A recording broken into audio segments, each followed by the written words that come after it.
I'm Caleb Yeager, a host for Wolf TV.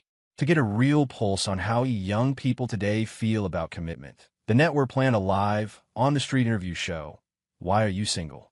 The on-air light glowed red, my heartbeat syncing with the countdown timer in the background audio. 3, 2, 1. The director's voice crackled in my earpiece. I forced a professional smile and faced the camera.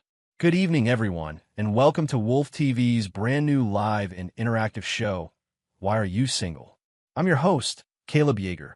Behind me, the main commercial strip next to Avalon University was a chaotic symphony of neon lights and roaring crowds. Young faces brimming with hormonal energy moved in a constant stream. Tonight, right here, we're going to tackle a topic that's a little sharp, a little too real for some people. On the monitor beside me, the viewer count was climbing like a rocket. 1 minute in, 2 million. The live chat was a torrential downpour of comments, almost completely obscuring the screen. The broadcast cut to our in-studio panel. 3 experts were already in place.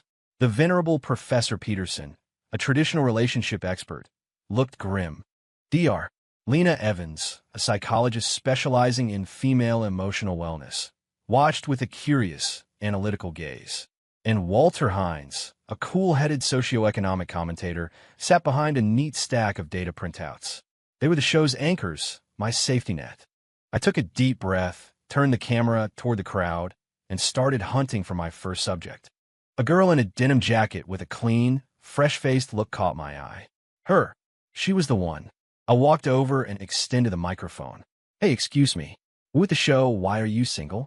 Mind if we chat for a second? She blinked, then gave a confident nod. Sure, why not? I felt a wave of relief. A good start. You look young. Are you single? Yep, she answered, crisp and clear. So, can I ask why you're not dating or thinking about marriage? I deployed the core question. I was braced for the standard playbook. Rent is too high. I'm focused on my career. I haven't met the right person. The girl casually brushed her hair back and tossed out a sentence I'll never forget.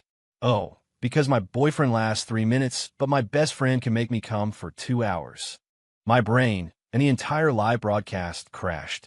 The air froze for 3 solid seconds. The microphone nearly slipped from my hand. The professional smile on my face was now a plaster mask. She seemed completely oblivious to the bomb she just detonated, even adding, with total seriousness, "We've already spent over $3,000 on toys together." Boom. I could hear my director screaming bloody murder in my earpiece, but the words were a blur.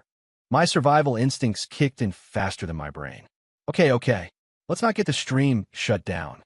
I practically snatched the conversation back, frantically panning the camera away from her face. On the monitor, the live chat was no longer a waterfall. It was a tsunami. Holy SD, did I just hear that right? Damn, things have gotten wild out here. Women are creating a closed-loop economy of pleasure, and men are still out here thinking they're the SD. Link to the toys, please. I'm so jealous, OMG. The feed cut back to the studio. The experts' faces were a sight to behold. Professor Peterson's brow was furrowed into a knot. His hands were trembling slightly as he choked out 4 words, his voice thick with anguish. A sign of the times. Dr. Evans, however, looked intrigued. She adjusted her glasses. This is a prime example of the diversification of female emotional and physiological needs. They're no longer passive recipients. Walter Hines calmly tapped his pen on the desk. A classic example of pleasure-focused consumer spending.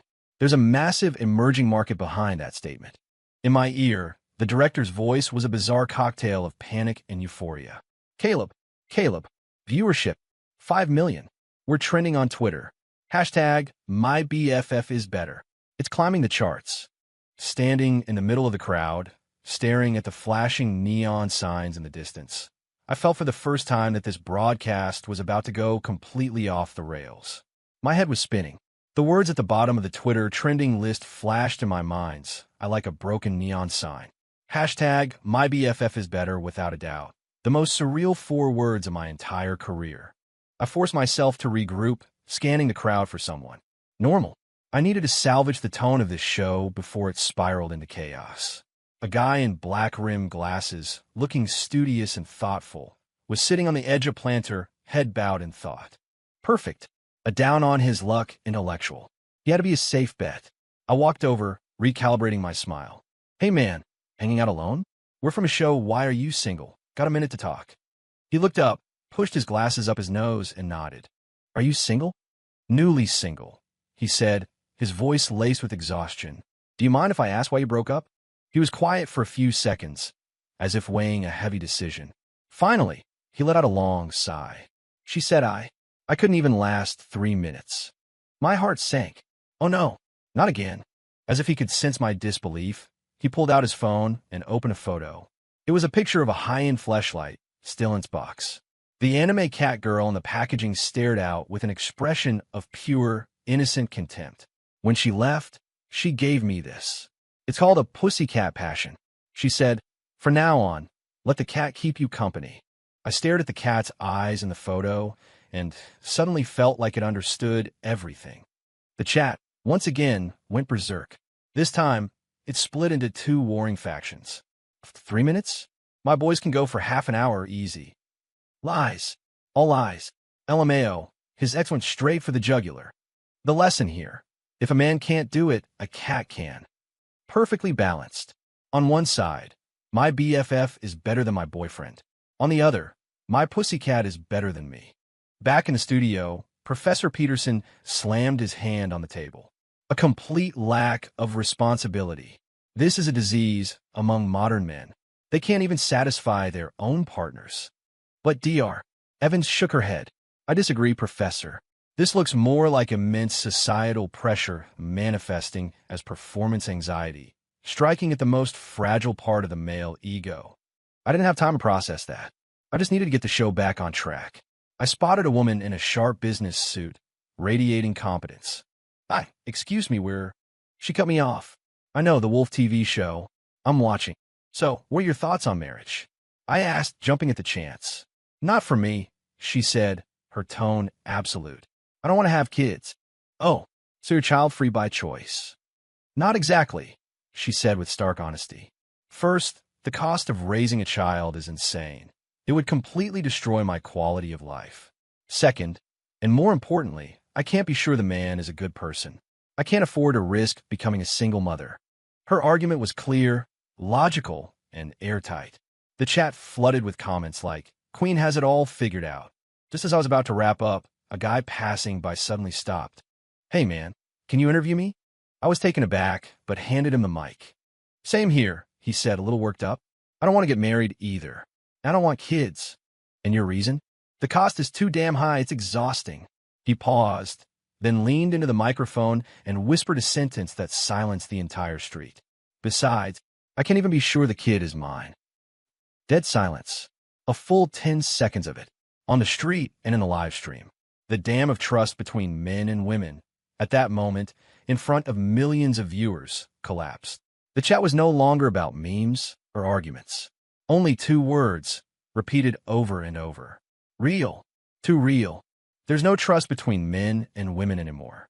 A marriage like that would be mutual torture. She's afraid of being a single mom. He's afraid of raising another man's kid. It's a stalemate. The feed cut to Walter Hines in the studio. A giant chart had appeared on the screen behind him. It listed the staggering costs of child rearing in a major city, from diapers and formula to private schools and college funds. Every number was suffocating. Dr. Evans's expression was more serious than I'd ever seen it. She cut straight to the point. When marriage can no longer provide emotional and financial certainty, having a child becomes a high-stakes gamble that neither side can afford to lose. In my earpiece, the director's voice was shaking with excitement. Caleb, 8 million. We've broken 8 million viewers. New trending topic. #marriage uncertainty. It's already in the top 10. I stood on that busy street, a cold dread washing over me. It felt like we hadn't just opened a conversation. We had opened Pandora's box. I took a deep breath. The air, a mix of food truck aromas and a cool night breeze, did nothing to quell the fire in my gut. 8 million viewers. The number felt like a physical weight on my shoulders. My eyes scanned the crowd, locking onto a new target. A woman in an impeccably tailored black suit and 4-inch heels. She had just hung up her phone, her brow etched with a look of impatience and ruthless efficiency. I approached her, mic in hand. "Ah, what's your take on marriage?" She glanced at me, her red lips parting slightly. Her voice was like ice. "Men only slowed down the speed at which I make money." One sentence. No explanation needed. It dripped with undeniable power.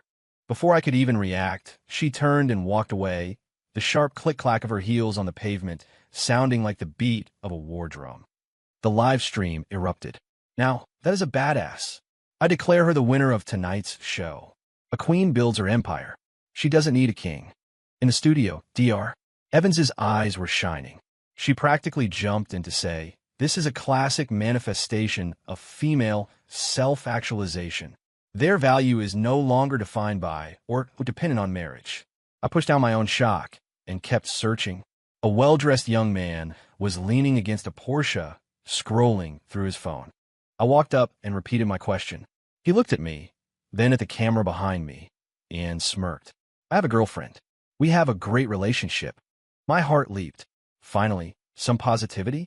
"But we're not getting married," he added, turning on a dime. "Why not?" "I'm afraid she's after my family's money," he said, completely unfazed.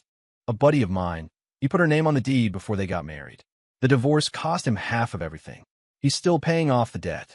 The second he finished, a girl who had been watching from the sidelines suddenly burst out laughing. I instinctively turned the mic to her.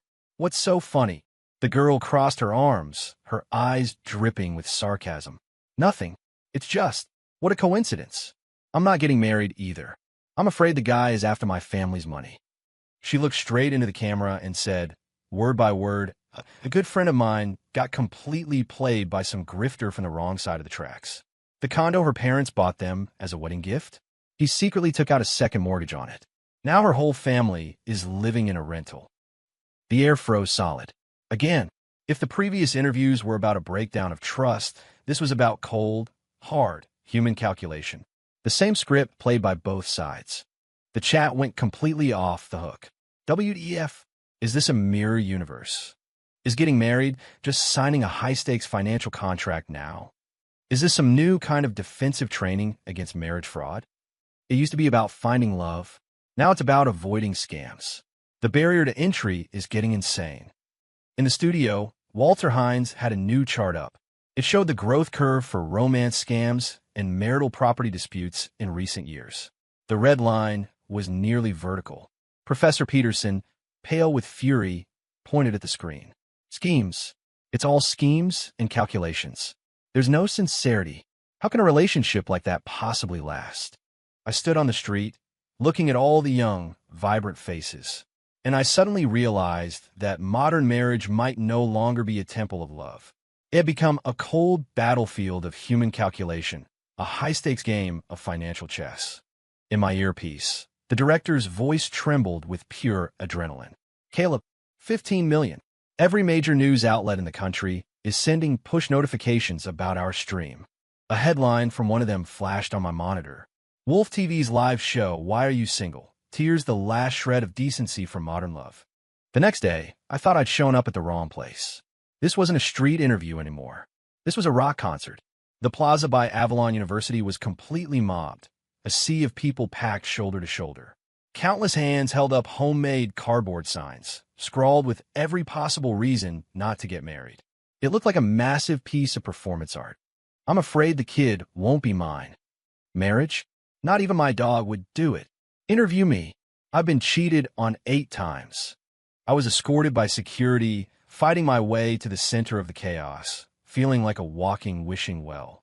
Amid the noise, one couple seemed unusually calm. They were sitting on a bench, a giant pet carrier at their feet, completely absorbed in the cats inside. I made my way over.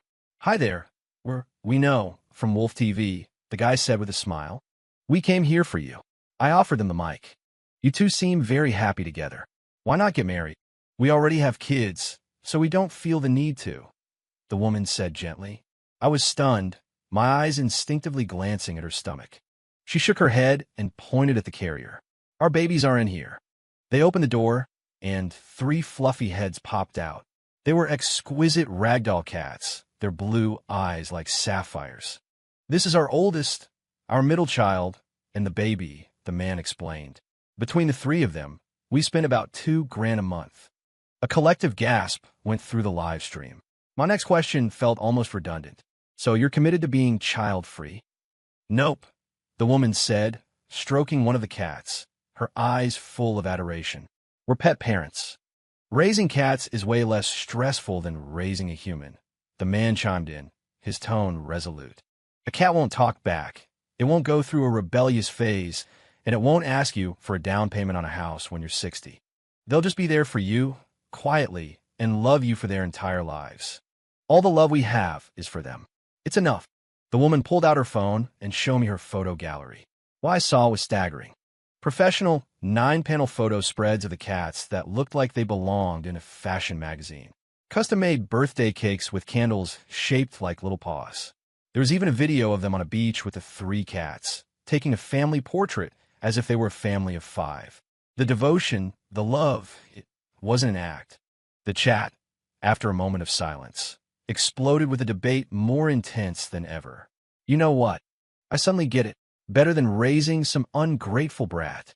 A loving cat is better than a rebellious kid. $2,000 a month on cats, and my mom gives me $50 a week for groceries. Say no more. I'm going downstairs to find a stray and adopt him as my son.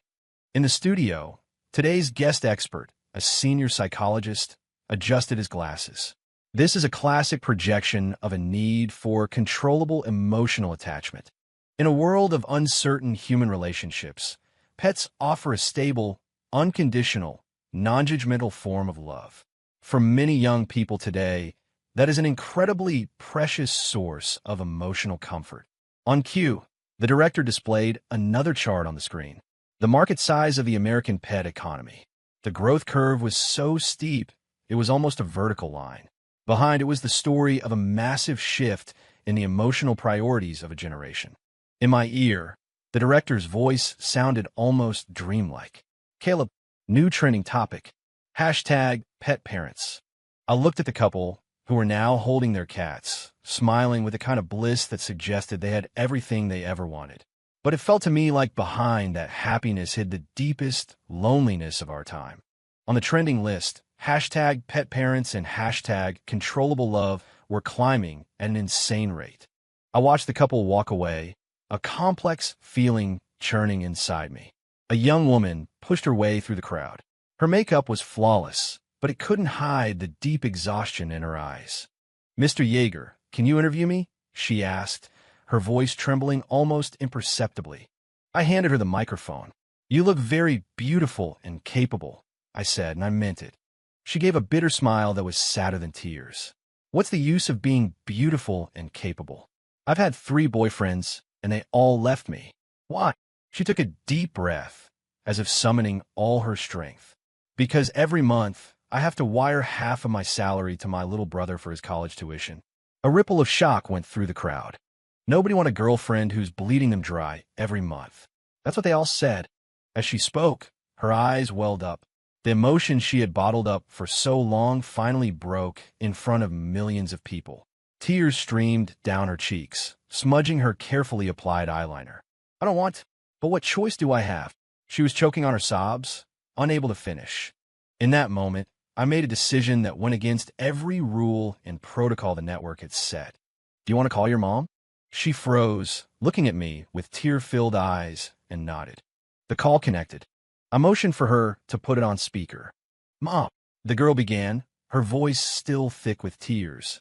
An impatient voice answered from the other end. "What now? I thought you already sent your brother his money for the month." "Mom, my boyfriend, he broke up with me because I have to send money to my brother every month." The voice on the other end skyrocketed in pitch, sharp and piercing. "He's your brother. If you don't help him, who will? We raised him to this age, and as his older sister, it's your duty to give him a leg up. You ungrateful child." Beep, beep, beep. The line went dead. The entire plaza was utterly silent. The live chat, after 3 seconds of stunned silence, absolutely detonated. It was rage. A tidal wave of pure rage. Holy FK. Is that her actual mother? Run. Girl, get the hell out of there. Run. I am officially traumatized. This is some next-level toxic family bullshit. The girl collapsed to the ground, hugging her knees, her whole body shaking with sobs. Just as I was about to say something to comfort her, a guy in glasses next to her quietly raised his hand. "Mr. Yeager, could you interview me too?" I passed him the mic. He adjusted his glasses. His voice was quiet, but loud enough for everyone nearby to hear. My engagement also got called off because of my mom. My fiancé's family didn't want anything from us. They just wanted us to be happy. But my mom insisted the wedding venue was too cheap, that she'd lose face in front of her friends. She insisted the appliances my fiancé bought weren't brand name, that they'd break down in a year. I argued with her, and she just started with the waterworks and the guilt tripping, saying I was choosing my wife over my own mother. Last week, my fiancé gave me the ring back. After he finished, the plaza fell silent once more. A sister being financially bled dry by her mother. A son being emotionally manipulated by his. 2 back-to-back interviews, like 2 bloody knives, had just lanced the festering wound of toxic families in front of tens of millions of people. In the studio, Dr. Evans's expression was incredibly grim. Unhealthy family dynamics are becoming the single greatest, and in some cases, insurmountable obstacle for young people on their path to love and marriage. I looked into the camera. For the first time, I didn't ask a question. I stated my own conviction with a firmness that surprised even me. Marriage is supposed to be the union of 2 independent individuals, the coming together of 2 separate souls in love. It is not supposed to be a license for 2 families to endlessly exploit and control another young life. In my ear, the director's voice was no longer just excited. It was tinged with awe. "Caleb, number 1 trending topic. #escape the family." In the live chat, countless comments, written in blood and tears, began to pour in as everyone started sharing their own stories. Tonight, we had torn open the deepest scar of our generation. The #escape the family hashtag spread like wildfire across the internet. The atmosphere on the ground was heavy, thick with the echoes of the crying girl and the sighing mama's boy. Every face in the crowd wore a similar expression of exhaustion and anger. Just then, a woman in a black power suit, radiating an air of crisp professionalism, cut through the crowd and walked directly toward me. She wasn't holding a sign. Her expression wasn't emotional. Her gaze was as cool and precise as a surgeon's scalpel. "Mr. Yeager, I'd like you to interview me." Her voice wasn't loud, but it had a penetrating quality that commanded attention. I handed her the microphone. "I'm a divorce attorney. I've been practicing for 10 years. One sentence, and the plaza fell silent. The live chat, too, slowed to a crawl. Everyone knew that what was coming next wasn't just a story. It was reality. I will share 2 cases I've handled. She faced the camera, her tone as flat as if she were reading a deposition. Case 1. The wife was a stay-at-home mom. She hadn't worked since she got pregnant. Before the marriage, the husband transferred all of his assets, real estate, stocks, everything, into his parents' names. When they divorced, the court ruled that she was entitled to nothing. She walked away with no assets and a 3-year-old child. The plaza was so quiet you could hear a pin drop. Case 2. The wife was a long-term victim of domestic abuse. But the husband was clever. He never left a mark on her face, always hitting her in places covered by clothing. And he never used his fists. He would use pillows to suffocate her, blankets to press down on her until she almost passed out. Horrifying, but leaves no forensic evidence. That divorce case took us 2 years. The process of gathering evidence was agonizingly slow and painful. Every court appearance was like torture for her. She finished, paused, and her gaze swept over the crowd and the camera, as if she were appraising every single one of us. Then, she delivered her verdict. For 10 years, I have seen the ugliest side of human nature in marriage. My advice is this: if you do not have the ability to see people for who they truly are and the courage to endure the worst possible outcome, do not get married. Her words landed, and the world went silent. The broadcast cut back to the studio. The director put a massive chart on the screen, showing the national divorce rate and the number of marital property dispute cases over the last 5 years. 2 red lines shot toward the sky at a horrifying angle. The live chat was transformed. The memes were gone. The arguments were gone. The outrage was gone. All that was left was sober reflection and a kind of secondhand fear. I don't think I want to get married anymore. Is this the real world? This is terrifying. After listening to that lawyer, I'm covered in a cold sweat. Suddenly, being single feels really, really good. In the studio, Walter Hines and a new legal expert began a serious discussion about the loopholes in current marriage law regarding asset protection and personal safety. Every clause, every loophole, corresponded to a broken family and a lesson learned in blood. I just stood there, taking all in. I suddenly understood that our show, from this moment on, had fundamentally changed. It was no longer a street interview about views on love. It had become a nationally broadcast, live, public service announcement on premarital legal education for tens of millions of people. In my earpiece, the director's voice was filled with a trembling, almost reverent awe. Caleb, this episode is legendary. The divorce lawyer's words were like a bucket of ice water, extinguishing the fiery energy of the crowd. The silence was eerie. Everyone was processing those two brutal cases and her ice-cold warning. A palpable fear, born of a reality they'd never considered, hung in the air. I held the microphone, and it felt like it weighed 1,000 pounds. Were we really going to go all the way? Were we going to rip away the last, gauzy veil of romance for marriage? As I hesitated, a young guy in a gray hoodie squeezed his way out of the crowd. His hair was a mess. He had dark circles under his eyes, and he carried himself with the exhausted air of someone who hadn't slept in days. "Mr. Yeager, interview me." I handed him the mic and asked the perfunctory question. "Why aren't you married?" He scratched his head, looked straight at the camera, and gave a small, honest smile. "I'm not married because I'm a mess." I froze. He continued, his tone as casual as if he were reading a takeout menu. "I get home from work and play video games until dawn. I'll let takeout containers pile up by the door. I never cook. Don't even get me started on cleaning. I hate socializing. Making me meet her parents or friends would be worse than death. I spend money whenever I feel like it. I'm broke by the end of every month. Zero savings." He threw his hands up in a gesture of pure, unadulterated honesty. "See, I know I would be a terrible partner. I know I'd be a completely irresponsible potential father. So I choose to be a mess by myself in my own apartment. I don't want to go out and ruin some nice girl's life. I don't want to waste her time." He looked me straight in the eye and asked a question that floored me. "Mr. Yeager, wouldn't you say that, in its own way, is a kind of public service?" The moment he finished, a sound cut through the silence. Clap, clap, clap. Someone in the crowd started it. The applause began, scattered at first, then grew denser, until, unbelievably, it became a roar. The same people whose faces had been etched with fear and anger were now applauding this self-proclaimed mess of a young man. I was completely stunned. The live chat, in that moment, reached a bizarre and universal consensus. I'd like to nominate this man for sainthood of self-awareness. I'm crying. He just honestly said what so many people are thinking. This guy's a hero, way better than all the dudes who have no idea what a disaster they are and still try to drag someone else down with them.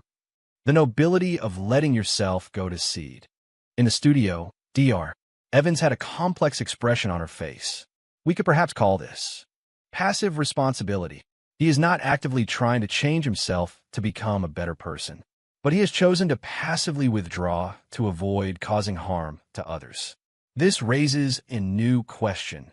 In today's society, where is the line between individualism and social responsibility? I looked at the camera, the sound of applause still ringing in my ears, and was struck by a profound sense of irony.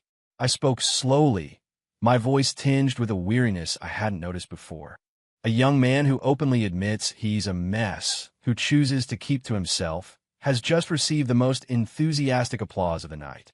Everyone, perhaps that, more than any other reason we've heard, is what we should really be thinking about. The direction of the show, in that instant, had quietly, irrevocably shifted. We had moved from critiquing the problems of marriage to exploring the near-desperate, multifaceted ways people were choosing to live without it. The applause for the slacker felt like a splash of cold water on my overheated brain. For the first time, I realized this show was heading somewhere I couldn't control, somewhere I didn't even understand. We started by criticizing marriage, moved to sympathizing with being single, and were now applauding the act of giving up. For the next day's broadcast, I chose a new location. Midtown Manhattan's financial district. There was none of the chaotic energy of the University Strip here. Only the cold, sterile light reflecting off glass skyscrapers and the hurried footsteps of men and women in expensive suits. My target was a man who had just stepped out of one of those towers. The Patek Philippe on his wrist glinted in the sun. His eyes were sharp, like a hawk scanning for prey. He didn't refuse the interview. Marriage? I'll get married, but not now, and I don't have a specific person in mind. His answer was formulaic. I pressed him. What kind of standards do you have for a partner? He smiled, a smile of someone who has seen it all and feels superior for it. The standard is simple. She has to be in the same circle. Her perspective on money, her values, her educational background, her social network, it all has to be on the same level. He looked at me, and at the camera, his tone flat, as if he were stating a law of physics. Mr. Yeager, you might think that sounds transactional, but the communication cost in a cross-class marriage is too high, unbearably high. At its core, that's not a partnership. It's a charity case. Charity case. The words hit the live stream like ice picks, piercing the ears of millions. Before I could respond, a young woman nearby, clutching a stack of files and clearly just off work, let out a cold, sharp laugh. I instinctively turned the mic toward her. You seem to disagree? The woman glanced at the bankers retreating back, her eyes filled with scorn. He looks down on us? Please, as if we'd want anything to do with them. All day long they're using jargon none of us understand. Leverage, equity, derivatives, IPOs. You sit down at dinner with one of them, and the condescension is practically leaking out of their pores. The pressure is enough to give you a heart attack on the spot. She looked straight at the camera, her words clear and cutting. Marry one of them? That's not a life. That's a prison sentence. One called it a charity case. The other, a prison sentence. An invisible wall slammed down between them and in front of the entire country. It was raw and brutal. The live chat completely fractured. He's right. Marrying within your own class is the only thing that works. Bullst.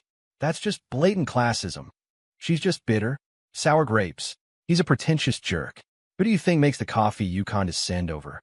In the studio, Walter Hines adjusted his glasses. A complex economic model appeared on the screen behind him. This is a perfect illustration of a sortative mating theory in the marriage market. When societal resources become highly concentrated and class mobility decreases, social stratification becomes an inevitable outcome. Every individual will naturally gravitate toward a partner who maximizes their own socioeconomic interests. This isn't about right or wrong. It's about human nature.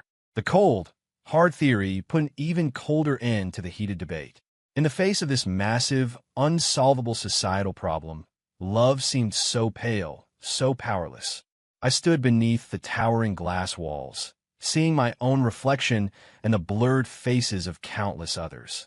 The finance bro, the office worker me. I opened my mouth to say something, but no words came out. For the first time in my career, I felt a profound, crushing sense of helplessness. The microphone in my hand had never felt so heavy. A tide of helplessness washed over me. The cold glass of Midtown offered no answers. The next day, I didn't go out on the street. A phone call summoned me back to the network headquarters. The conference room was thick with tension and cigarette smoke. The network president's face was grimmer than the overflowing ashtray on the table. He wouldn't look at me. He just slid a document with an official letterhead across the table. A notice from the Regulatory Commission. His voice was hoarse, each word squeezed out. They're saying the show's content has serious issues with public guidance, that it's amplifying social anxiety and creating a negative influence. I stared at the lines of printed text and felt a bitter laugh rise in my throat. We just pointed a camera at reality, and now reality itself was being labeled a negative influence. The network is under enormous pressure, the president said, finally meeting my eyes.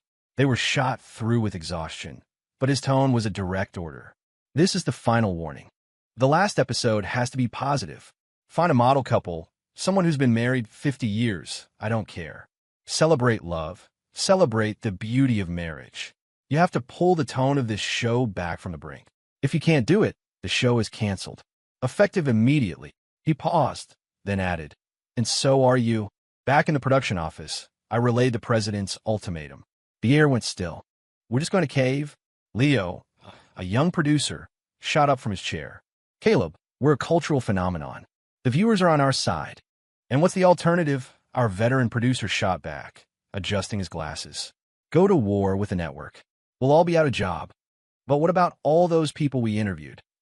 The girl being bled dry by her family. The young people terrified of marriage. We just abandoned them. We have to stick to our principles. Can you pay your rent with principles? The argument grew louder, the words like knives stabbing at my temples. I said nothing. I walked out of the office and locked myself in an editing bay. I pulled up all the footage from the show. Face after face flashed across the screen. The girl who said, "My BFF is better," her expression a mix of playful defiance and raw honesty. The young man who admitted he was a mess, his eyes holding a kind of clear-eyed integrity. The beautiful young professional, her perfect makeup ruined by tears as she talked about her family's demands. The cold, pragmatic divorce lawyer, laying out the ugly truths of human nature. They were real. The pain was real. The helplessness was real. And the brutal self-awareness was real. And now, I was supposed to paper over all of it with some fake, sanitized vision of happily ever after. Just then, my phone buzzed, a sharp intrusion into the silence. An unknown number. I answered, my voice flat. "Hello." A familiar, yet distant, female voice came through, tinged with a smile. "Mr. Yeager, do you remember me? The one who made the toy industry very happy." I sat bolt upright. It was her, the girl from the very first interview.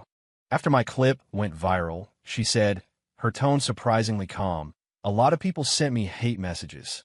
Vicious stuff. But way more people sent me just 2 words. Thank you. They said, thank you for saying what we've all been thinking, but we're too afraid to say." They said they felt like they weren't alone anymore. She laughed, a sound that carried a strange power through the phone line. "Mr. Yeager, what you're doing is important. Don't stop." She hung up. The editing bay was silent again. I stared at the frozen faces on the screen, and my eyes started to burn. That was it. That was true, positive energy. It wasn't about singing praises or sugarcoating reality. It was about letting people who felt lost in the dark see each other, letting them know they weren't alone. I stood up, pushed open the door of the editing bay, and to the stunned silence of my entire team, walked straight to the network president's office. I knocked and entered, looking him straight in his exhausted eyes. "Sir," I said, "for the final episode, I will give you, and our audience, the most positive ending possible." That night, our team released the promo for the final episode. The screen showed no guests, no model couples. Just me, standing alone at a crowded city intersection. A single line of text slowly faded in. What is the ultimate answer to marriage? Tomorrow night, we find out together. The final broadcast. On the monitor, the live viewer count blew past 40 million and was heading toward 50. A terrifying number, one that would go down in Wolf TV history. The entire country was watching, waiting to see how I, or rather, the network, would clean up this mess. But when the live feed came on, everyone was confused. There was no crowded plaza, no eager audience, no panel of experts, not even a production van. Just me and a single camera. I was standing in the middle of a vast, empty intersection. The night wind was cold, whipping at the hem of my coat. In the distance, the flow of traffic was a silent, golden river. The immense neon glow of the city blurred behind me into a hazy galaxy. I didn't look for anyone to interview. I just looked at the camera, at that small piece of glass that connected me to 50 million people. And then I began to speak. Someone told me her best friend could give her a kind of pleasure her partner never could. Someone told me he couldn't even last 3 minutes, and his ex-girlfriend gave him a sex toy and told him to have fun with that instead. I met a sharp CEO who said men only slow down the speed at which she makes money.